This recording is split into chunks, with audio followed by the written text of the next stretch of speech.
What's up guys, it's Will here, back again, and today we're here to go over my 5 Hot Toys hacks that are going to make your life collecting Hot Toys all the better. But before we get started, make sure to click that like button down below, click the subscribe button, and that notification bell for updates for the channel. Guys, let's get into it. So you're probably wondering, what is a Hot Toys hack? Well, to me, it's something I think that is not readily known. A lot of people maybe don't think of these things. Maybe it is common knowledge to some people, but to others, they don't even know that these things exist, that these outlets exist, that these things exist that can help you collect Hot Toys better. And there's a million different things that you could focus on in a video like this. You could talk about lighting techniques, display techniques. You could talk about 303 for pleather, things like that. Different sort of tools that'll help you sort of access certain things. To me, it's more so like, how do I access things that are gonna help me collect smarter, stronger, better, longer, all those things, right? Things that are gonna help you access Hot Toys more efficiently. And that's really, I think, important that doesn't really get touched on as much. But the first two on the list that I really wanna bring up are options that I think really protect you and provide you a fail-safe, a fallback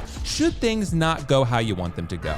That said, number one is toy anxiety. Now, among collector circles, toy anxiety has been a long-kept insider secret. This has been something that a lot of people do know about, but a lot of people don't. And when you tell people like, oh, maybe I'm gonna share this with other people, they'll be like, why would you share this with other people? It's a secret, it's gonna be not as good if people know about it. To me, I think people should know about things as far as what things that will help them, right? So if this helps you sort of access things a little bit easier, I think it's a win for everybody. What toy anxiety really is, they sell broken up Hot Toys parts. The parts themselves are not broken, actually quite the opposite, because what people do a lot of times, including myself sometimes, you break Hot Toys parts. So what you do is you go to Toy Anxiety, they separate figures up by accessories, by head sculpts, by bases, everything included usually, and then they sell you the individual part that you may need. But you gotta jump on it quick because they have very few options for a lot of the accessories and head sculpts and so forth, so you gotta be following them pretty closely. Should something break on you, Toy Anxiety generally has you covered if you're quick enough. That said, they don't have a large stock for most things, but if I go and search up Shang-Chi, or I go and search up Wen Wu, I'm gonna be able to find the accessories associated with those characters. Sometimes the website is a little bit tricky to navigate, however, you can find what you're looking for, you just gotta dig a little bit. And a lot of times they post updates on the new characters and new figures that they just got in. You can kind of scroll through those options and go through and make sure you have what you need. But other than that, Toy Anxiety is a lifesaver. How many situations have you been in where you broke both the wrist pegs possibly? Maybe you damaged a head sculpt, maybe you damaged the base, maybe you damaged an accessory like the sword of a certain character, right? You can go looking for that on Toy Anxiety, and there's a good chance they may have it. And number two, this is another fallback fail-safe option. As people know, I broadcast pretty regularly. I get my Hot Toys from Comic Concepts. Great shop, you should check them out. I'll leave a link in the description below to Comic Concepts. However, Comic Concepts sells things out. So does Sideshow. Other places that sell Hot Toys are going to sell out at some point, right? But you know who sells out more often than not, the very last? Pop Culture.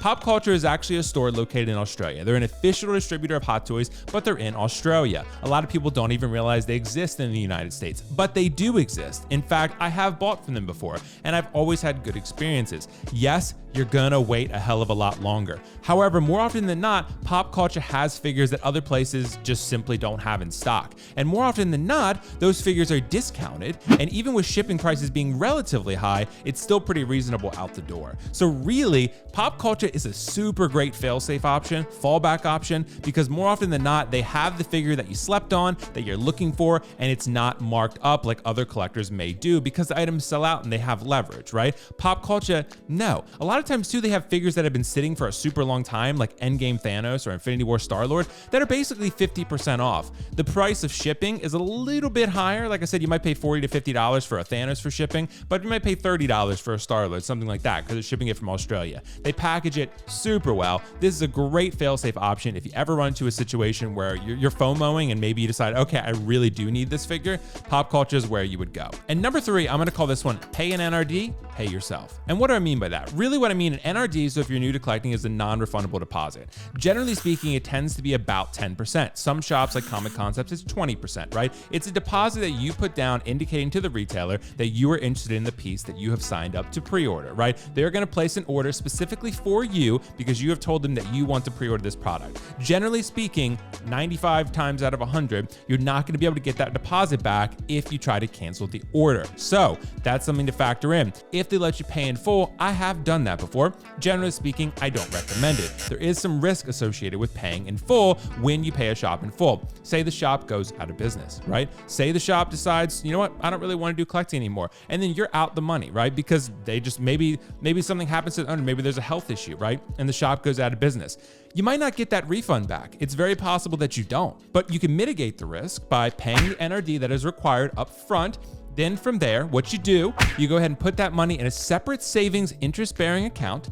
And then from that point, you take that money and it garners interest over time, and you have that money set aside. So it's paid off. You paid the shop and the retailer exactly what you needed to get started, and then you paid yourself exactly what was required, the remaining amount, and then you're good to go. That item is paid off, it's done, it's locked and loaded, ready to go. And then if you decide to cancel your order and you lose the NRD, you're not having to get the shop to refund you your whole payment back. You're getting them to refund just that one payment. If you can't afford to pay for that item in full upfront for a collectible hot toy, right? For a statue, this is probably going to be different because things are much more expensive. But for a hot toy, if you can't afford to pay for that item upfront, I would say maybe wait just a little bit longer until you can. That said, pay yourself in full, get it ready, locked and loaded, be responsible, you got the figure and it's paid for, but you secured the bag and you minimize the risk, really important. So Sideshow Collectibles is pretty well known within the 1/6 collecting community because they're the main distributor of hot toys, right? So when you're looking at Sideshow Collectibles, there's an important aspect to think about. They run events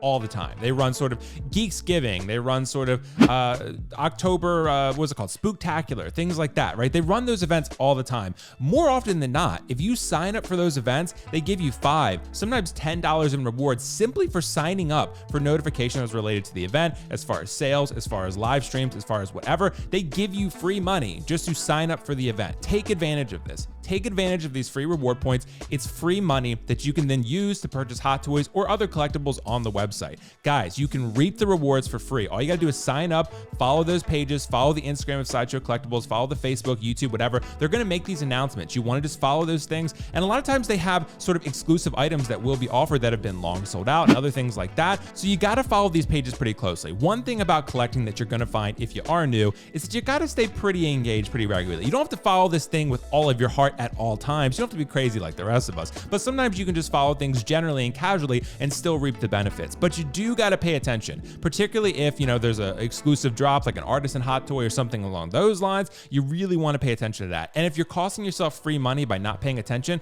I think it's time to start paying attention. And number 5, I think you're really going to find this one pretty cool. So if you go into Google and you type in Sideshow Collectibles store locator, what will pop up is a link on the Sideshow Collectibles website where you can type in your zip code and it'll give you authorized sellers of hot toys in your area within all the way up to like I think 100 or 200 miles. So for me, I live in a rural area, Maryland. So if I type it in and I put 20 miles, nothing's coming up, right? But if I put 50 miles or 100 miles, then at that point you're going to start to see a lot of cool stuff there, right? So it shows you everyone nearby who's carrying collectibles from Sideshow Collectibles that maybe have what you want, right? Sometimes things are sold out, like I mentioned, on Sideshow or Comic Concepts or wherever, but then you can go to these sites maybe in person or give them a call and say, hey, I live in your state. Do you have X item? And they'll talk to you and they'll be willing to meet with you and say, okay, yeah, I do have that thing. Let's talk, right? So that is pretty cool. So you can locate nearby sellers simply by going on the Sideshow website, putting in your zip code, and then seeing what they got. Maybe they have certain things that you really, really want. Keep in mind, they're probably not going to have exclusive versions because, again, those are limited specifically to Sideshow.